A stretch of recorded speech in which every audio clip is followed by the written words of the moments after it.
Time now for Back Pages tonight, when we take an early look at the stories making the back pages of tomorrow's newspapers. And joining us this evening are John Cross, Chief Football Writer at The Mirror, and Charlotte Duncker, Football Reporter at The Times. Evening to you both. We'll come to you very shortly, but let's just quickly run through the back pages, shall we? And inevitably, Manchester City is leading the agenda on most of the back pages. This is The Sun. Boot them out is their headline. Premier League rivals want the champs relegated for, quote, cash tricks. Moving into the Mail, their headline is accused. War declared as their take on Manchester City and the Premier League's biggest scandals. The champions are charged with over 100 rule breaches. The Telegraph, this is their take on it. Their headline is City facing expulsion. They say the bombshell allegations, if proven, would amount to one of the biggest scandals in English football history. The Mirror carries the story as well. City could be kicked out over financial breaches, but their headline story is Core Blimey. Could Carlos Corberán replace Jesse Marsch, sacked at Leeds? We'll cover that story a little bit later. The Star also focus on the managerial situation. Gone is their headline. With Jesse Marsch out, could Nathan Jones be one game away from the sack at Southampton? And above that, of course, the Manchester City is covered by the Star too. And this is the Metro, their headline, City sweat on FFP charges. The champions could be kicked out of the top flight after being accused of more than 100 breaches. So let us start with The Sun, shall we? Boot them out is their headline. Should just mention on a lighter note the picture of Pep Guardiola you'll see in a minute with his eyes popping out, presumably at the news. John, I'm going to start with you.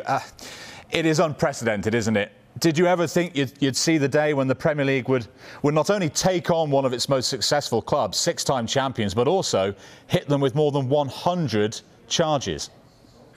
No, Jules, I've got to say it's been an astonishing day, really.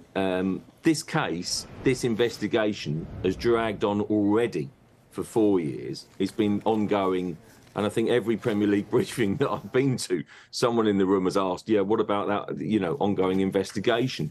And it feels like we've had 4 years of this just to reach to a point where it's then going to go to another commission to be investigated further.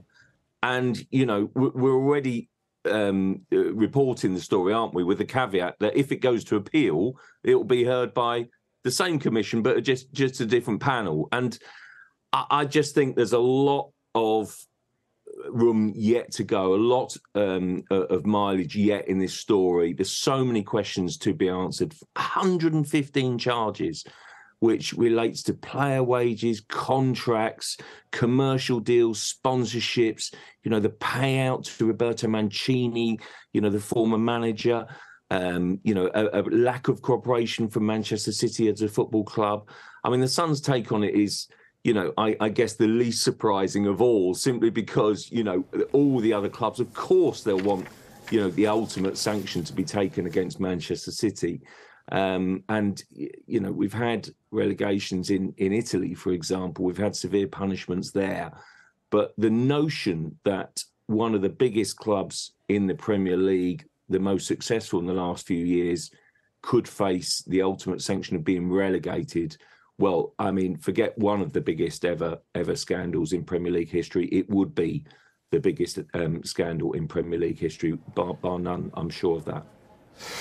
And Charlotte, I mean, John mentioned there, it's taken us a 4-year investigation by the Premier League to get to this point. How many more months or years do you think you and your colleagues will be writing about this before this is resolved one way or the other?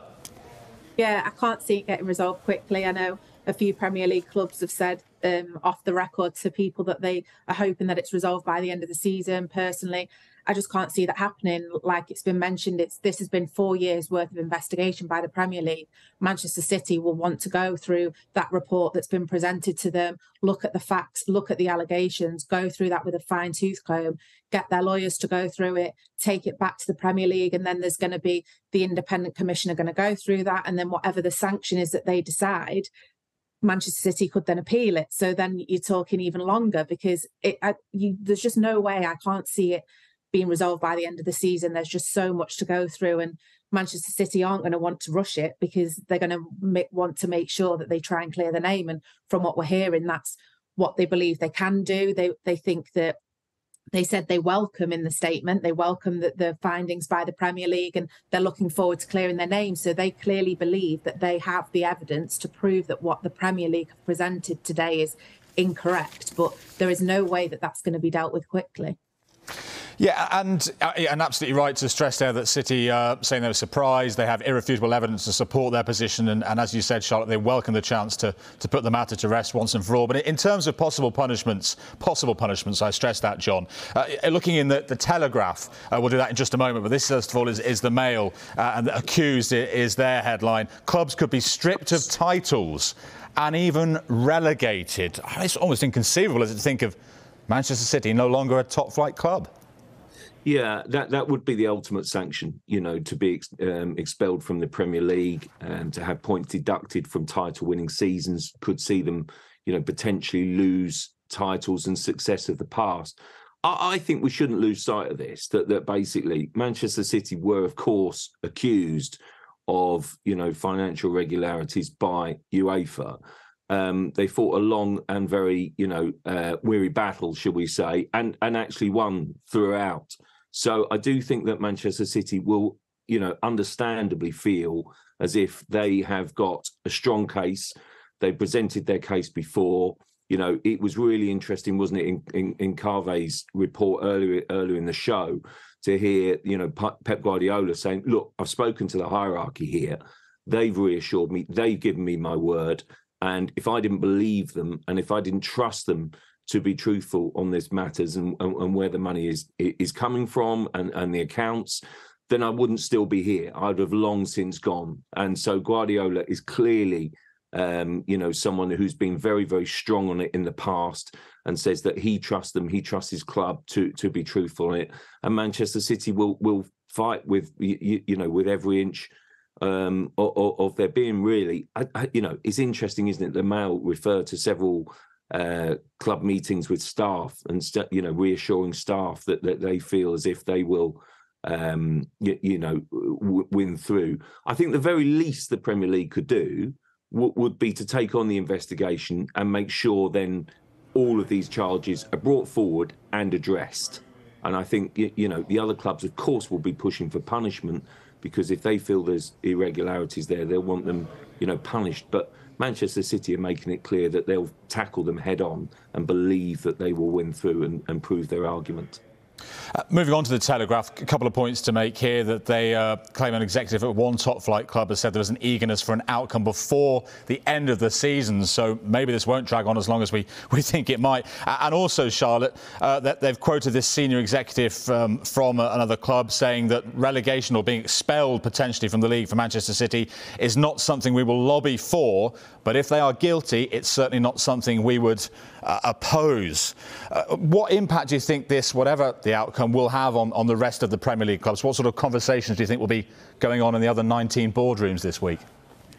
Well, it's massive, isn't it? Like we've said since the start of the show, none of us have seen anything like this in the Premier League era. The fact that they've come in and there is this threat of a team that's been at the top of the league for the last decade, that they could get expelled from the league, relegated, suspended. All these big things are being thrown around.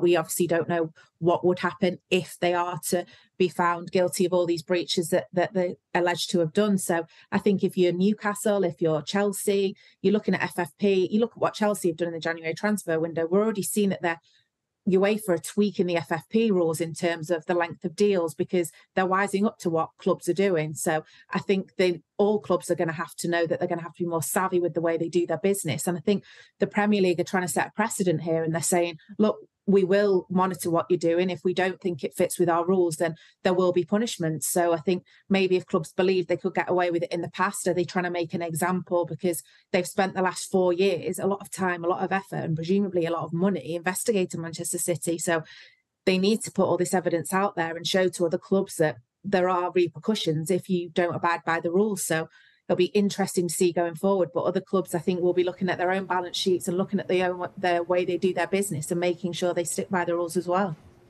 John, I'm just going to come back to you on the whole issue of Pep Guardiola and his future and what it might mean for him. You mentioned it in your last answer. I mean, arguably that would be the biggest punishment of all, wouldn't it be, the departure of Pep Guardiola? And if we look in the Metro, inside the body of the text here, they say that bookies have made it odds on that he would leave the club before the start of next season. Well, I mean, that would be City's biggest fear, City's fans' biggest fear. I mean, Guardiola is a genius. I mean, I absolutely love what he's done at Manchester City. He's, reinvented, I think, the way that we view football in many ways. I mean, he's just fantastic. His teams are amazing to watch.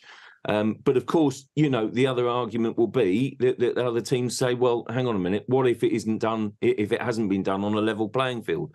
That's the point, isn't it? But there's no doubt in my mind that if Guardiola felt that, City had betrayed him and there was wrongdoing, I think he'd be true to his word. I mean, he's been so clear. You had the clip there, didn't you, in May 2022? It was as recent as that, saying that basically, I've listened to the bosses. They've given me assurances. I believe them. I trust them. And, basically, if they've lied to me, I wouldn't be here. He's really, really, categoric on that. So that is the biggest almost worry of all, that City would lose the greatest manager that they've ever had, that basically, and, he's reshaped the Premier League, hasn't he, Pep Guardiola? So I think that's the biggest worry. And look, it's no wonder, therefore, is it, that City have come back fighting and said, we will clear our names. We've done nothing wrong here. We will show our innocence. And they're fighting for their, not just their future, but their reputation, because that would, if they were to be found guilty of this, everything that they've done before would be sadly tarnished, and that would be the biggest fear and the biggest damage, because they've had an incredible effect on the Premier League in so many positive ways. And Charlotte, of course, if it came to Guardiola leaving, it's not only City who lose him; it's the Premier League as well. Yeah, of course, and I agree with everything John just said there in terms of Guardiola would probably stick to his word if that's true. But you have to remember, he just signed a new 2-year contract extension, and the Premier League investigating Manchester City isn't new to them. They were surprised that it came out today from how we understand it, but they know that they've known for a while that this has been coming, because they've known the investigation's been going on. So Guardiola this whole time has known that the team that he manages is being investigating for these things. He trusts the word that's coming from above him. And so I believe that that's genuinely what he believes, and I'm sure he'll reiterate his stance when he's the first person to be asked about it in the pre-match press conference before the weekend. But it would be a blow to lose him from the Premier League. But I think in the next few years he's going to go anyway, isn't he? Because he's reaching that stage of his career. But it would be a bad way to lose him if that was the way that he ended up going. Let's just finish on the City story with the Guardian, which has just come into us. Blue Monday is the top line there. City charged over alleged financial rule breaches. It's not just City, this story, John, but I mean, what will the other clubs in the Premier League be making about this? Will they be worried? Will this set alarm bells ringing, the news of today? Well, what was amusing was on Friday, I think it was Guardiola in his pre-match press conference, was making a quip, wasn't he, saying that basically if we'd spent the money that Chelsea had spent, what would the accusations be against Manchester City? So it's obvious that other clubs are looking with great interest, aren't they? As Charlotte rightly says, that basically about Newcastle, about Chelsea, and I think that Chelsea have really stretched the barriers. That clearly they're very confident that they will meet FFP regulations, but they have outspent and outstripped everybody else in the Premier League and everyone else in Europe. And I think that what that does is immediately creates jealousy and envy.